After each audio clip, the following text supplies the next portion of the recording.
You don't fail because you lack discipline. You fail because you try to change your entire life at once. That sentence alone makes most people uncomfortable, not because it's harsh, but because it removes the usual excuses. It doesn't blame genetics, motivation, or circumstances. It points directly at a pattern most people never question. They decide to change everything: their body, their habits, their routine, their identity, and they do it all at the same time. For a few days, sometimes a few weeks, they feel strong, focused, different. Then pressure builds, life pushes back, energy drops, one mistake happens, and the entire system collapses, not because the person is weak, because the approach was. If this feels familiar, stay with this, not out of motivation, out of recognition. Subscribing here isn't about entertainment or inspiration. It's a quiet choice to step away from noise and into something slower, more deliberate. If that feels aligned, stay. If not, leave without guilt. What you're about to hear isn't a trick. It isn't a hack. It's a way of working with the mind instead of fighting it. And it starts small, uncomfortably small. Christopher was 40 years old when his body forced him to stop pretending. He weighed over 300 pounds. He worked long days in a warehouse. He supported his family. He did what he was supposed to do. And somewhere along the way, he stopped paying attention to himself. His life wasn't chaotic, it was numbing. Breakfast in the car, lunch at his desk, dinner in front of a screen, weekends spent recovering instead of living. He told himself he deserved it. He worked hard. He was tired. That justification felt reasonable until his body stopped cooperating. Stairs became exhausting. Shoes became difficult. Playing with his kids became something he postponed until later. Later never came. What hurt most wasn't the weight, it was the quiet shift in his children. The moment his daughter stopped asking him to play, not out of anger, out of understanding. He had tried before. Gyms, diets, morning runs, every attempt followed the same pattern. Intensity first, collapse later. Eventually he reached the most dangerous state a person can reach. Resignation. This is just how I am. I've always been like this. It's too late now. That belief is heavier than any body. The breaking point didn't arrive dramatically. It arrived in a backyard. A simple request. A ball kicked too far. Christopher bent down to pick it up and couldn't stand back up. No injury, no pain, just a body that couldn't lift itself anymore. His son watched, his neighbor helped, and something in Christopher cracked open. That night he cried, not loudly, not performatively, quietly, with the kind of grief that comes from realizing you are becoming a memory you don't want your children to carry. The next morning he called a friend who had changed successfully. Not temporarily, permanently. The friend didn't recommend a diet or a workout plan. He recommended a person. A doctor who didn't behave like a doctor. The consultation room was empty of the usual signals. No charts, no machines, just wood, light, and silence. The doctor listened, fully, without interruption. Then he asked a question Christopher wasn't expecting. How many times have you tried to change? Christopher listed the attempts. The doctor nodded and said something that cut through all of it. You tried to win a 40-year war in a few weeks. Silence settled in the room. Then the doctor made a proposal. One change, one action, so small it would feel pointless. Drink 1 glass of water every morning, that's it. For 2 weeks, change nothing else. Christopher almost laughed. He needed to lose weight, a lot of it. A glass of water felt insulting, but the doctor wasn't concerned with weight. He was concerned with trust. You don't believe yourself anymore, he said. You've broken too many promises. This isn't about health yet. It's about proving you can keep one small promise. That was the beginning. Christopher left annoyed, confused, and slightly embarrassed. But he filled a glass of water that night and placed it beside his bed. The next morning he drank it.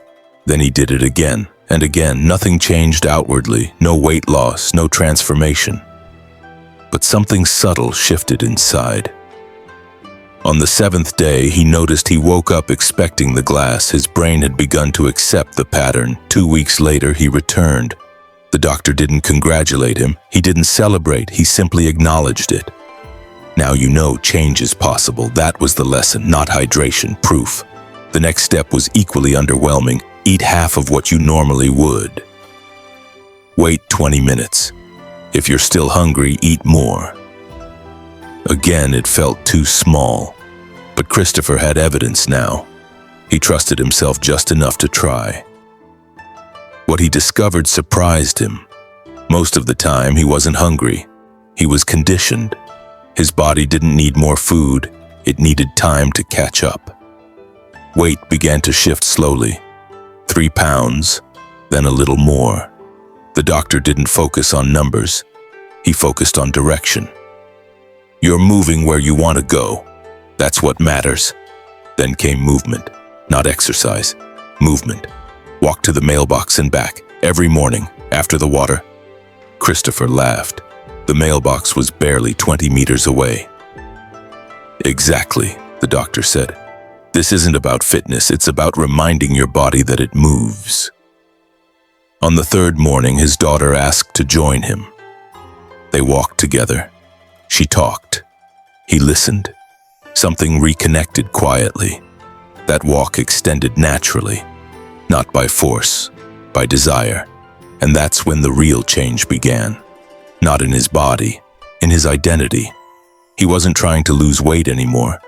He was someone who drank water in the morning, someone who walked, someone who ate deliberately. Those are different things. This system wasn't designed to overwhelm. It was designed to survive bad days. That distinction matters more than most people realize, because failure doesn't come from effort. It comes from rigidity. When Thanksgiving arrived months later, Christopher overate. Old patterns surfaced. Shame followed. The familiar urge to quit returned. But something stopped him. The next morning he drank the water. He walked. The doctor explained it simply. You didn't fail. You stumbled. Falling is stopping. Stumbling is continuing. Imperfection wasn't the enemy, it was expected. Consistency didn't mean never slipping. It meant always returning. This is where most systems break people. They demand perfection. And when reality intrudes, the person blames themselves instead of the system. This one did the opposite. It assumed imperfection and built around it. Months passed. Weight dropped steadily, but more importantly, resilience grew. Each return strengthened the belief that quitting was no longer an option, not because of willpower, because of identity. Christopher was no longer a man trying to change. He was a man who showed up. That distinction is everything. And this is where the story needs to pause, not because it's finished, but because understanding needs time to settle before it's expanded. What you've heard so far isn't the full system. It's the foundation, and foundations are quiet by design. The real shift didn't come from the scale. It came from how Christopher handled pressure. Before, pressure meant collapse. A bad meal turned into a bad week. A missed workout turned into abandonment. One mistake erased every previous effort. That pattern had followed him his entire life, not just with weight, but with everything. He either did things perfectly or not at all. What Dr. Yamamoto was dismantling was not a habit problem. It was an all-or-nothing identity. When Christopher returned after Thanksgiving expecting disappointment or correction, the doctor didn't address food at all. He asked about the routine, the water, the walk, the return. That distinction mattered more than Christopher realized. The body doesn't change because of occasional discipline. It changes because of what you do when discipline fails. That is the moment where identity is either reinforced or rewritten.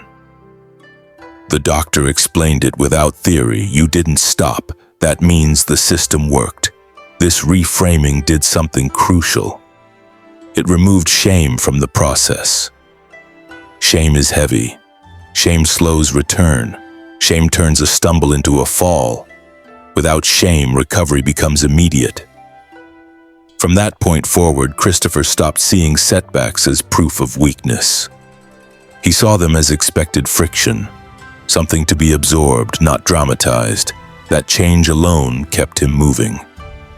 By the 4th month, routines no longer felt forced. The glass of water was automatic. The smaller portions felt normal. The walks extended naturally because stopping felt worse than continuing. His body adapted without negotiation. What surprised him most was how little willpower he was using. He wasn't fighting himself anymore. He wasn't bargaining. He wasn't relying on motivation. He was simply behaving like someone who takes care of himself. That identity shift was subtle, but irreversible. Dr. Yamamoto explained it during a later visit, drawing nothing, writing nothing, just speaking plainly. People think discipline is about force. It isn't. Discipline is about agreement. When your actions align with who you believe you are, effort drops. Christopher had spent decades believing he was undisciplined. Every failed attempt reinforced that belief. Now, each small return weakened it. This is why drastic change fails. It demands an identity leap before evidence exists. Small change does the opposite. It builds evidence first, then lets identity follow. As the months continued, Christopher noticed something else. His reactions changed. Stress still appeared, fatigue still showed up, but he didn't use them as justification anymore. On difficult days, he didn't aim higher. He aimed smaller. Water, walk, minimum return. That choice kept momentum alive. The doctor finally named what was happening. Perseverance without drama, endurance without self-punishment. Doing what is required even when it feels unimpressive. This wasn't heroic, it was sustainable. By the 6th month, Christopher had lost over 50 pounds. But the weight loss almost felt secondary. The real change was trust. He trusted himself again. He could make a decision and follow through without intensity, without vows, without speeches. That quiet reliability spread. At work, he stopped procrastinating, not because he became productive overnight, but because he applied the same principle. One task, small return, no collapse after interruptions. He didn't overhaul his career, he improved his presence inside it. That was noticed. At home, conversations changed. He listened longer, reacted less. He wasn't mentally exhausted all the time because he wasn't fighting himself constantly. His children didn't just see a thinner father, they saw a steadier one. This is the part people overlook. Transformation isn't contagious, it's permissive. When someone changes without aggression or superiority, it gives others permission to do the same. Christopher didn't lecture his family, he didn't push routines on them. He modeled consistency. That was enough. By the 9th month, the doctor asked a question that landed differently than expected. When was the last time you thought about quitting? Christopher couldn't answer immediately. He searched his memory and realized the thought had faded. Not because things were easy, but because quitting no longer fit who he was. That was the moment the doctor acknowledged the shift. You're no longer trying to lose weight. You're maintaining a life that makes sense to you. That sentence marked the difference between temporary change and permanence. The doctor then laid out the structure Christopher had been living without naming it. A reason beyond appearance. A method small enough to sustain. Moderation instead of deprivation. Acceptance of imperfection. The willingness to endure, not as concepts, as lived behavior. This wasn't a program, it was a framework. When blood tests came back normal months later, Christopher laughed. Not because he was proud, but because the result felt obvious in hindsight. A year of alignment had consequences, but even then, the mirror mattered more than the numbers. He didn't see perfection, he saw continuity. A man who had kept a promise every day for a year. That did something lasting. The second year didn't feel like maintenance. It felt like expansion, not by adding more pressure, but by applying the same principles elsewhere. Work improved because focus improved. Relationships deepened because presence increased. Health stabilized because extremes were removed. Nothing about his life became dramatic. It became coherent. This is where most stories would end, before boredom sets in, before repetition replaces novelty. But repetition is the point. Christopher didn't stop drinking water in the morning because it stopped being impressive. He kept doing it because it defined who he was.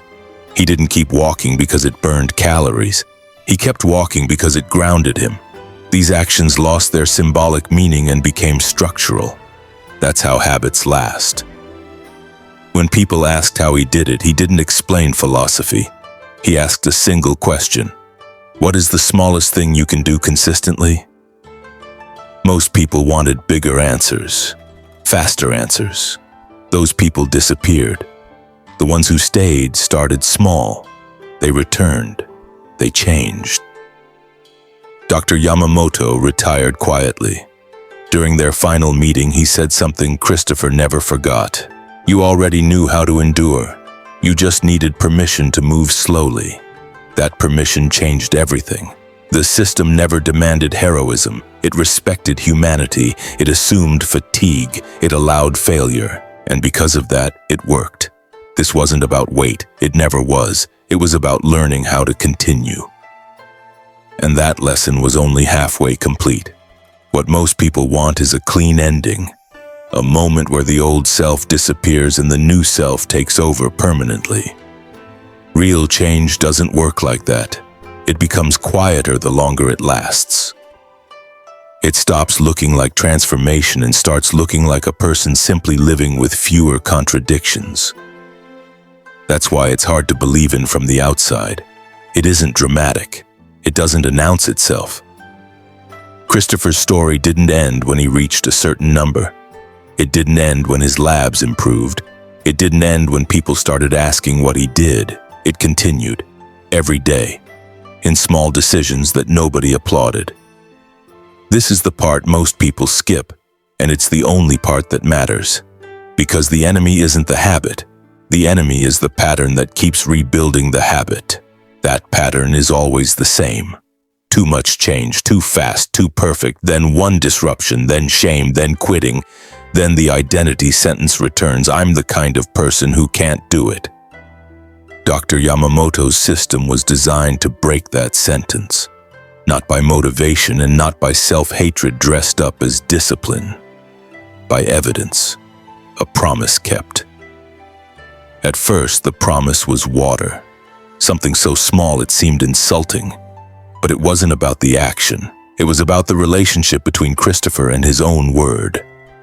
That's where change begins. Not in the body, in trust. Once trust exists, you can build. Without it, every plan is fantasy. This is why most people who struggle with addiction, food, procrastination, or compulsive behaviors stay trapped. They have enough information. They have enough advice. They might even have enough desire. What they don't have is a stable pattern of return. They try to leap into a new life. Their nervous system interprets it as a threat. Stress rises. Old coping mechanisms reappear, and when those coping mechanisms win, the person concludes they're broken. They're not broken, they're predictable. The mind protects what it knows, even when what it knows is damaging. So the question isn't how to become a new person overnight. The question is how to become a slightly more reliable person today.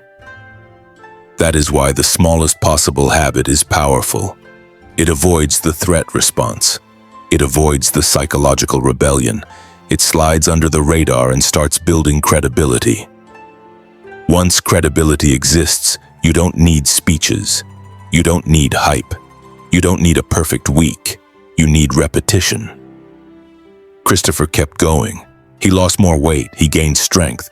He became present with his family in a way he hadn't been for years. But the most important change was the disappearance of the quitting reflex. That reflex is what destroys people. Not the overeating, not the relapse, not the missed workout, the quitting reflex. When that reflex is gone, everything else becomes workable. Christopher still had imperfect days. He still ate too much sometimes. He still had weeks where stress rose. But the difference was that none of it threatened the system anymore. He didn't treat mistakes as identity. He treated them as weather. A storm passes, you return. That is the whole method. This is also why perfection is the most dangerous goal you can set. Perfection makes you fragile. It makes you afraid of small failures. It turns a single off day into a verdict. Consistency, on the other hand, makes you durable. It expects friction, it expects fatigue, it expects life, and it keeps moving anyway. Christopher's legacy wasn't his body. It was what his children watched.